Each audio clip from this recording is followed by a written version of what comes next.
I'm Sarah, and 3 months ago I started working as a tour guide at the Morris Jumel Mansion in Washington Heights on the edge of Harlem. Built in 1765, it's the oldest house in Manhattan, with brick walls eroded by centuries and Doric columns that seem to murmur secrets under the twilight. The wooden floors creak like whales, and the faded portraits on the walls watch with eyes that never blink, like guardians of a past that refuses to rest. At first, the legends about Eliza Jumel, the former owner, and her supposed ghosts made me laugh. They were just tales to attract curious tourists. But now, every shadow in the mansion seems to come alive, and every creak makes my skin crawl, as if the house is breathing around me, whispering warnings I don't understand. It was a cold October afternoon, the sky tinged with a dull orange, dry leaves swirling in the courtyard like dancing ghosts trapped in an eternal whirlwind. I had finished the last tour, my words about colonial history still echoing in my mind, and was closing the heavy front door. The bolt screeched like a whale, a sound that always set my nerves on edge. Then, a noise stopped me. Slow footsteps on the second floor, deliberate, as if someone were dragging their feet with intent, measuring each step. I thought a tourist had lagged behind, lost in the labyrinthine corridors of the mansion.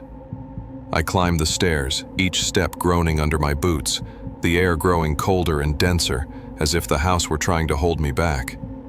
Upstairs, the hallway was empty, shrouded in a grayish light filtering through the dusty windows, casting long shadows over the portraits. "Hello," I called, my voice trembling, absorbed by a silence that seemed to swallow everything. There was no response. But at the end of the corridor, a shadow slid toward the back staircase, quick as a blink. I ran after it, convinced it was a clueless tourist, but when I reached downstairs, the lobby was deserted. Only the echo of my labored breathing filled the space, and the painted eyes of a portrait of Eliza Jumel seemed to bore into me, judging me with an intensity that made me shudder. I stood there, motionless, my heart pounding so hard I could feel it in my throat. The silence was oppressive, like a tangible presence pressing on my chest, making every breath an effort. I told myself it was fatigue, that my mind was weaving shadows where there were none. But doubt settled in like a cold mist, coiling in my thoughts, whispering that something was wrong. As I walked through the main hall, I noticed the eyes of the portraits seemed to follow me, their stern and accusing gazes, as if they knew something I didn't. A chill ran down my spine, and for a moment, I thought I heard faint whispers, fragmented words that faded as I tried to decipher them, as if the walls themselves were trying to tell me their secrets. I shook my head, attributing it to my imagination, but the feeling of being watched intensified, as if the mansion were alive, breathing around me. I decided to check the security cameras to calm myself, but the guard, an older man with a wrinkled face and tired eyes, shrugged. "They haven't worked for weeks, Sarah. This house is old. It always makes strange noises," he said with a smile that didn't reach his eyes. I tried to laugh, but the sound came out fragile, as if the mansion were smothering it. I returned to the hall, the portrait still watching me, and touched the staircase railing, icy to the touch, as if it absorbed the warmth from my hand. The next day, at dusk, the sky was a canvas of gray clouds, and the wind moaned against the windows, making the glass tremble as if the house were crying. I was gathering my things in the office, the echo of the tours still buzzing in my head when the footsteps returned, slower, heavier, as if someone were strolling unhurriedly through the upper hallway, knowing I was listening. My pulse raced, but I went up, clutching my flashlight like a talisman. The hallway was empty, the shadows of the furniture dancing on the walls like living figures. As I descended, a sharp thud echoed behind me like a heavy book crashing to the floor. I turned, my heart in my mouth, but the hallway was immaculate, only specks of dust floating in the dim light. I took a deep breath, trying to calm myself, and went to the switch. Then, at the end of the corridor, I saw it. A blurry silhouette, motionless, outlined against the dim light of a window, its contour trembling like a mirage. The fear pierced me like an icy knife, freezing my lungs.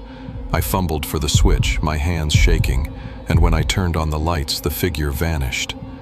Only the usual shadows remained, mocking my terror, while the echo of the thud still resonated in my mind. That night, in my apartment, sleep refused to come. I lay down, staring at the ceiling, but the silence was oppressive, as if the mansion had followed me. Suddenly, slow, dragging footsteps echoed in my room, surrounding me in the darkness, each one closer than the last. I opened my eyes, sweat clinging to my skin, but there was no one. I told myself it was a nightmare, an echo of my day at the mansion, but my heart pounded with pure panic. I stayed awake, hugging the pillow, until the dawn light seeped through the window, promising relief but not safety. I looked at my reflection in the mirror, and for an instant I thought I saw a shadow behind me, but when I turned, I was alone.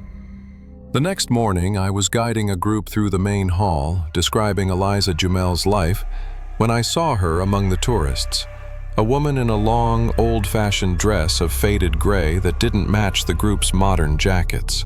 Her face was pale, almost translucent, and her eyes, empty, seemed to pierce me. She didn't speak, didn't move like the others, just watched me. My voice broke as I spoke, and the tourists looked at me confused. I wanted to approach her, ask who she was, but when I answered a tourist and turned, she had disappeared. I searched the mansion for her, climbing dusty stairs, checking every dark corner, but there was no trace. The air felt heavier, as if the house were warning me not to ask any more. That was the moment I knew I couldn't continue. I quit that day, unable to bear the feeling of invisible eyes fixed on my back, following me through the hallways like an echo I couldn't silence. Since I left the job, the nightmares stopped. One night, unable to resist, I searched the internet about the mansion. I found a painting of Eliza Jumel, and my heart stopped. It was her, the woman in the dress, with the same sunken eyes and rigid posture. I don't know if it was real or if my mind invented it, but when I pass near the mansion, I feel a cold gaze following me, as if the house still claims a piece of my soul, whispering that I will never be free.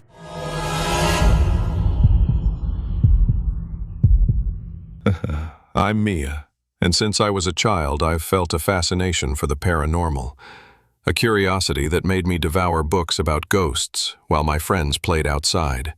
When I learned that Harry Houdini's house on West 113th Street in Harlem could be rented for a weekend, I didn't hesitate. I convinced my friends, Anna, Tom, and Luis, to go. Houdini, the master of escape, lived there, and his wife Bess tried to contact him with séances after his death in 1926. I thought it would be a fun adventure, a game to laugh under the candlelight, maybe a story to tell later. We arrived on a Friday afternoon, the house looming before us like a brick specter, its tall windows creaking with every gust of wind that brought the smell of impending rain. Inside, the air smelled of old wood and melted wax, a scent that clung to the skin like a second shadow. We placed candles on a round table in the living room, their flames trembling in the gloom, casting shadows that seemed to move on their own across the cracked walls. We sat in a circle, laughing nervously, our faces lit by the orange glow. "Spirit of Houdini, give us a sign," I said, trying to sound serious despite the skepticism pricking me. But Tom, always the joker, growled in a deep voice, "I am Houdini, boo." We laughed, yelled at him to stop, and decided to end the game for the night. We went to sleep, laughter echoing in the heavy air, while the shadows of the house seemed to watch us from the corners, darker than they should be. In the middle of the night, a sharp bang on the front door wrenched us from sleep. It was a brutal sound, as if someone had thrown a stone forcefully against the wood, reverberating in the stillness of the house. We jumped out of bed, hearts in our throats, and gathered in the hallway, staring at the door with wide eyes. No one dared to open it. The air thickened, as if a presence filled it, pressing on our chests until breathing became difficult. A chill ran down my spine, and my hands trembled as I held my phone, the flashlight barely illuminating our pale faces. Suddenly, the living room lights turned on by themselves, flickering with an unsettling hum, as if the electricity itself hesitated. I screamed and we ran for the exit, tripping in the darkness until we reached the street. Under the dim light of a street lamp, we looked at each other, trembling, our breath forming clouds in the icy air. Anna whispered that she had felt an icy chill on her neck, as if someone were breathing behind her, and Luis admitted he swore he saw a shadow glide down the hallway as we fled. No one wanted to go back, but fatigue and cold forced us to return, dragging our feet as if the house were pulling us with invisible threads, its windows like eyes watching over us. The next day, we tried another session, more out of pride than desire. We lit the candles, their flames weaker this time, barely resisting the gloom that seemed to engulf the room. We repeated the words, our voices wavering, and the air grew heavy, as if something were listening. Tom tried to joke, but his laughter died in his throat when an icy puff blew out a candle, leaving a thread of smoke twisting in the air. Anna paled, her hands trembling on the table, and Luis murmured that he felt a pressure on his chest, as if someone were crushing him. Nothing else happened, and we laughed, relieved, thinking it had just been our collective imagination. But at 3 a.m., heavy footsteps echoed in the room where we slept. They weren't ours. We sat up in bed, holding our breath as the sound advanced, deliberate, as if someone were circling us, measuring each step with terrifying patience. Then, I felt an icy touch on my shoulder, like an invisible hand that made me scream and recoil. Then, a dry scratching came from the closet, like nails scraping the wood from inside, slow and persistent, as if something wanted to get out. "Who's going to open it?" Anna whispered, her voice breaking, but no one moved. We remained paralyzed, with the lights on, our eyes fixed on the closet door, waiting for something to emerge. Dawn tinted the windows gray and silence returned, but the fear stayed with us, rooted in our bones, as if the house had left a mark on our souls. We couldn't take it anymore and left the house that morning, our suitcases shaking in our hands. Weeks later, chatting with a neighbor, an old man with a shifty gaze, he mentioned that other tenants had fled the house due to unexplained noises and a malign presence that stalked them. He said someone found an article about a medium Houdini unmasked, a man who swore revenge from beyond. I don't know whether to believe him, but that night, alone in my room, a distant knock echoed in the darkness. My skin crawled, and for an instant, I swear I saw a shadow move in the mirror, its blurry shape watching me before vanishing, leaving only the echo of my own heartbeat, as if Houdini's house still claimed me.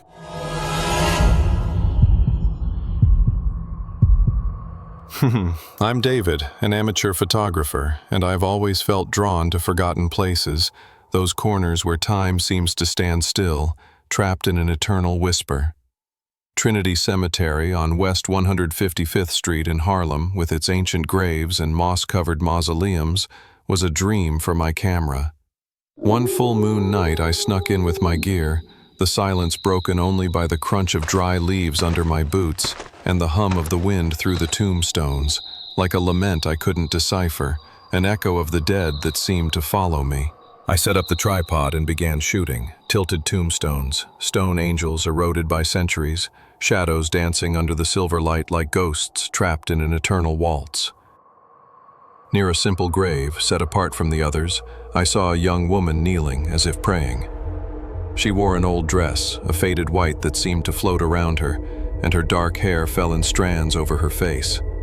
Her stillness chilled my blood, as if the air itself had stopped, and the cemetery held its breath. I raised the camera with trembling hands and took a quick photo, but she didn't move, didn't look at me. I murmured a faint hello, but the wind carried my voice away, leaving me alone with the echo of my own fear. I kept walking, my heart pounding, trying to convince myself she was a nighttime visitor, someone as real as I was, but the cold air whispered otherwise. At home, I downloaded the photos to my laptop, the screen lighting up my face in the dimness of my apartment. When I reached the image of the grave, my breath stopped. It was empty, just the tombstone, no young woman. I checked the photo over and over, zooming into the pixels, but there was no trace of her. The silence in my room grew heavy, and an inexplicable chill slid down my spine, as if someone had opened a door to winter. That early morning, a soft laugh woke me, a distant sound that seemed to come from the hallway, delicate but sharp, like an echo from another world. I got up, sweating, and turned on all the lights, checking every corner of my apartment. Nothing, just the echo of that laugh resonating in my head, like a whisper that refused to fade. The next day, I returned to the cemetery, drawn by a mix of fear and curiosity I couldn't ignore.